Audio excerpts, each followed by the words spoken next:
भाई, क्या तुम अपना ये ठेला बेचना चाहते हो? नहीं भाई, ये ठेला ही तो मेरा सहारा है, इसी से मेरा घर चलता है। अच्छी कीमत दूंगा। आज नहीं बेचा तो बाद में पछताओगे। ये कैसी जबरदस्ती है? मैंने मना कर दिया ना, आप जाइए यहाँ से। ठीक है, फिर मत कहना कि मैंने मौका नहीं दिया। सुबह सुबह अजीब आदमी आ गया। हाँ, वैसे ही धंधा मंदा है। तभी गांव के एक दंपत्ति आए। अरे मोहन भाई, छोले भटूरे तैयार है क्या? हाँ हाँ भाई, अभी देता हूँ। उन्होंने छोले भटूरे खाए और बोले, भाई, तुम्हारे छोले भटूरे में जो स्वाद है ना, वो कहीं नहीं। मोहन का मन हल्का हो गया। दिन भर लोग आते रहे, खाते रहे, तारीफ करते रहे। कुछ दिन ऐसे ही सुकून से गुजर गए। लेकिन एक सुबह मोहन के चेहरे से रंग उड़ गया। उसके ठेले के ठीक पास एक नया चमचमाता ठेला खड़ा था। उस पर बड़े बड़े अक्षरों में लिखा था, 5 स्टार के छोले भटूरे। मोहन ने ध्यान से देखा। ये तो वही आदमी है। वह उसके पास गया।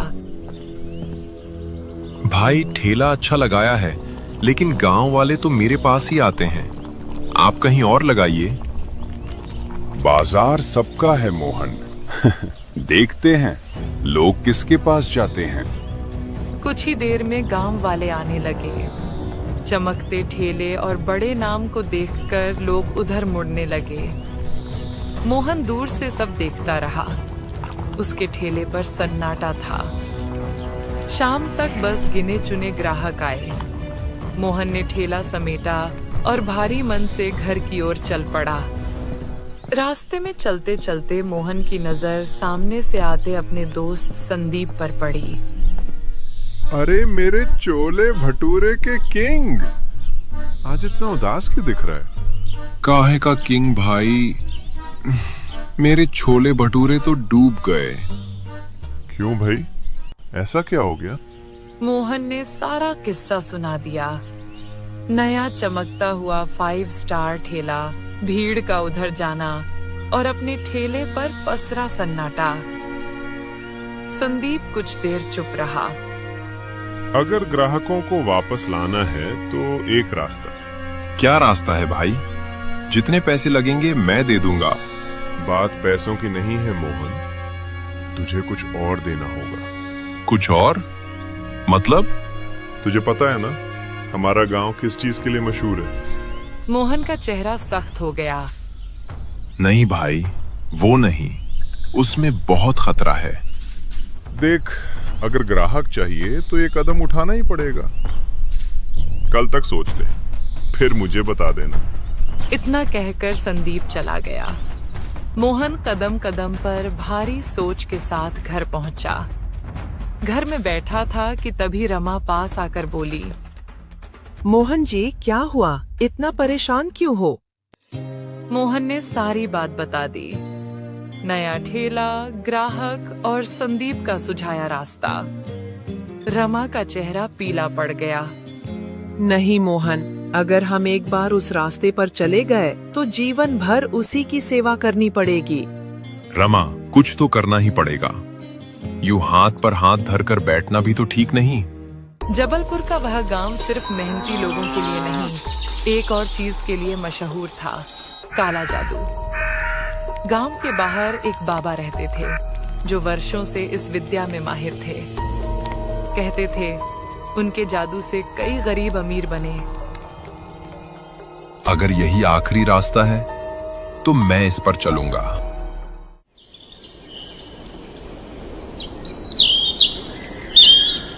अगली सुबह मोहन सीधा संदीप के पास पहुंचा।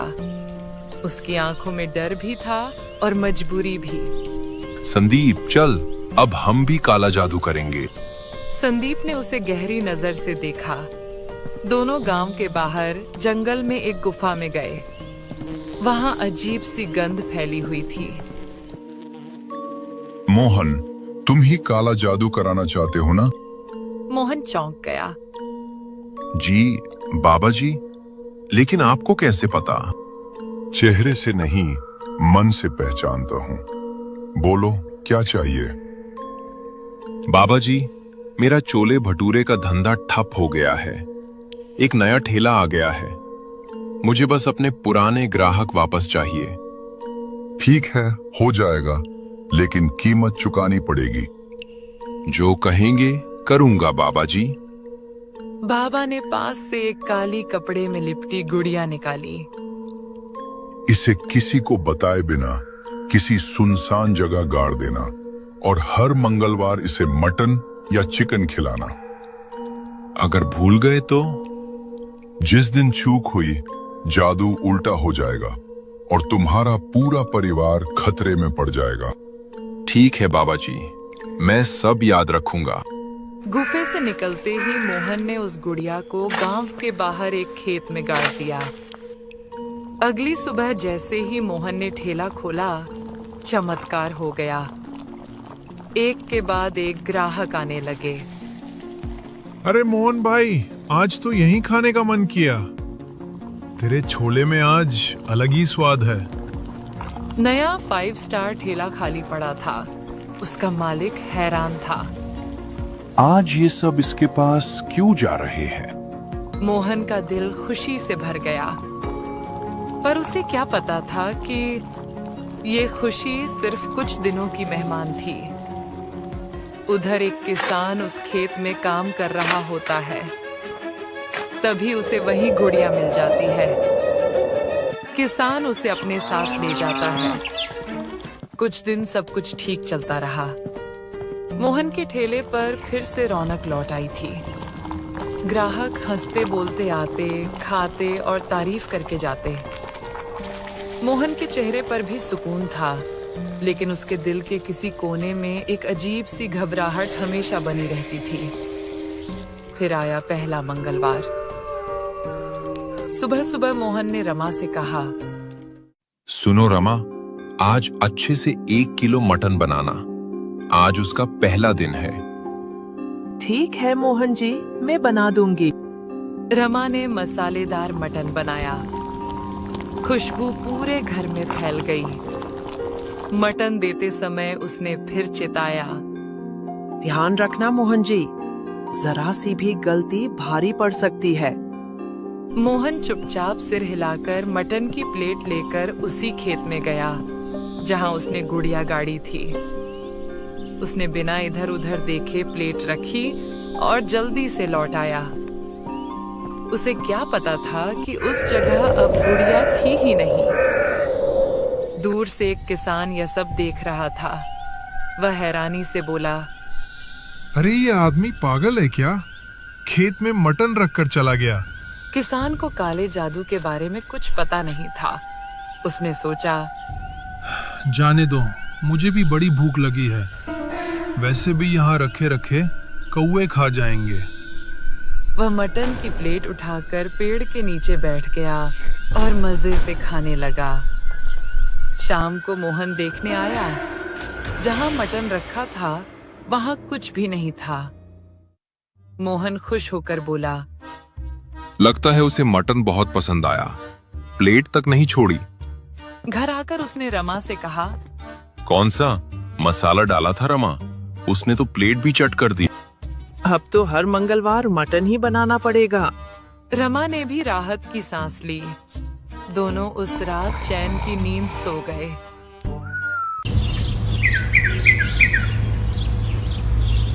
लेकिन अगली सुबह, रमा, ओ रमा, जल्दी से कुछ खाने को दे दो, मुझे ठेला लगाना है।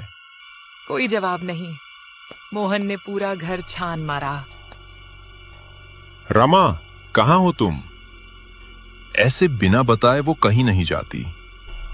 तभी उसकी नजर बिस्तर पर पड़ी। वहां वही गुड़िया पड़ी थी। मोहन के पैरों तले जमीन खिसक गई। ये यहाँ कैसे? वह घबराकर भागता हुआ बाबा की गुफा पहुंचा। बाबा जी, वो गुड़िया अपने आप मेरे घर आ गई है। मैंने तो उसे खेत में गाड़ा था। जो नहीं होना था वही हो गया। मोहन, तुमने उसे भूखा रखा है। नहीं बाबा जी, मैंने मटन खिलाया था। झूठ। अगर खिलाया होता तो गुड़िया तुम्हारे घर नहीं आती और तुम्हारी पत्नी गायब नहीं होती। क्या? रमा? उसकी वजह से? बाबा जी, उसे बचा लीजिए, मैं कुछ भी करूंगा। अब सिर्फ एक ही रास्ता है। अगले मंगलवार तक उस गुड़िया को ढूंढना होगा और उसे खिलाना होगा। अगर ऐसा नहीं हुआ, हाँ, तो सब खत्म। मोहन की आंखों में अंधेरा छा गया। उसे समझ ही नहीं आ रहा था वो गुड़िया गई कहाँ, और क्या अगला मंगलवार आने से पहले वह रमा को बचा पाएगा या नहीं। मोहन सिर झुकाए कदम घसीटता हुआ घर की ओर जा रहा था। दिमाग में बस एक ही तस्वीर घूम रही थी, रमा और वो डरावनी गुड़िया। तभी सामने से संदीप आता दिखा। अरे मोहन, इतनी दोपहर को यहाँ क्या कर रहा है? ठेला क्यों नहीं खोला आज? भाई, सब खत्म हो गया। उसने सारी बात बता दी। गुड़िया, रमा का गायब होना, बाबा की चेतावनी। अरे जब गुड़िया घर पर थी तो चल अभी ले आते हैं। नहीं भाई, बस एक झलक दिखी थी, फिर गायब हो गई। तूने ठीक से नहीं देखा होगा। चल खेत में चलते हैं, दोनों उसको ढूंढेंगे। दोनों उसी खेत में पहुंचे। मिट्टी खोदी, हाथ गंदे हो गए, पर गुड़िया नहीं मिली। यही गाड़ी थी ना मोहन, गुड़िया? हाँ भाई, यहीं, और यहीं मटन भी रखा था। दोनों गायब है। लगता है किसी ने तुम्हें देख लिया होगा। चल आसपास पूछते हैं। दोनों पास के एक घर पहुंचे। अरे घर में कोई है क्या? थोड़ी मदद चाहिए। एक बूढ़ा आदमी बाहर आया। क्या हो गया? ऐसे चिल्ला क्यों रहे हो? काका, पास वाला खेत किसका है? वो तो श्यामलाल का है। कहाँ मिलेगा वो? सामने वाले घर में। मोहन और संदीप उम्मीद लिए हुए उसके घर जाते हैं। श्यामलाल, घर पे हो क्या? कौन है इस दोपहर में? श्यामलाल बाहर आया। मोहन को देखते ही उसका चेहरा पीला पड़ गया। वो खेत तुम्हारा है? हाँ, मेरा है। क्या हुआ? तो साफ साफ बता। अगर तुमने वहां से गुड़िया निकाली है तो दे दो, वो बहुत खतरनाक है। मैंने निकाली थी, पर अब मेरे पास नहीं है। कहाँ है वो? प्लीज बता दो, मेरी पत्नी उसी पर निर्भर है। मैंने यहाँ बाहर रखी थी, फिर पता नहीं कहाँ चली गई। ये सुनते ही मोहन की सारी उम्मीद टूट गई। मेरी ही गलती है संदीप। काला जादू किया, उसी की सजा रमा भुगत रही है। पूरा हफ्ता दोनों ने गांव, खेत, रास्ते, पेड़ सब छान मारे, लेकिन गुड़िया नहीं मिली। और देखते देखते अगला मंगलवार आ गया। मोहन के दिल में अब सिर्फ एक ही सवाल था, क्या इस मंगलवार के बाद कुछ भी बचेगा या सब खत्म हो जाएगा? हवा में अजीब सी बेचैनी थी। मोहन सीधे संदीप के पास पहुंचा। संदीप, अब क्या करेंगे? आज आखिरी दिन है। जिसने हमें इस मुसीबत में डाला है वही अब हमें इससे निकालेगा। चल मेरे साथ। दोनों बिना देर किए बाबा की गुफा पहुंचे। बाबा जी, कुछ तो करिए। आज आखिरी दिन है, वो गुड़िया नहीं मिली। अब कुछ नहीं हो सकता। तुम्हारी बीवी वापस नहीं आएगी। बाबा जी, हमें पता है आपके पास इसका इलाज है। जल्दी बताइए, नहीं तो ठीक नहीं होगा।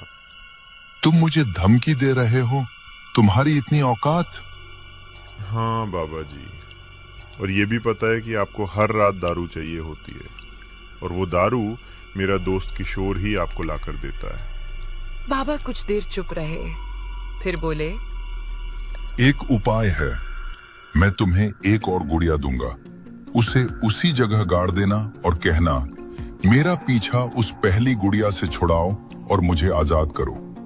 मोहन खुशी से भर गया, लेकिन बाबा ने चेताया, सुन लो, इसके बाद तुम्हारा ठेला फिर पहले जैसी हालत में आ जाएगा। हो जाने दीजिए, मेरी रमा से बढ़कर कुछ नहीं। दोनों दूसरी गुड़िया लेकर खेत पहुंचे। सब वैसा ही किया जैसा कहा गया था। जब मोहन घर लौटा, उसने जो देखा, मोहन जी, आज बहुत देर कर दी आपने। रमा को कुछ याद नहीं था। सब कुछ सामान्य था।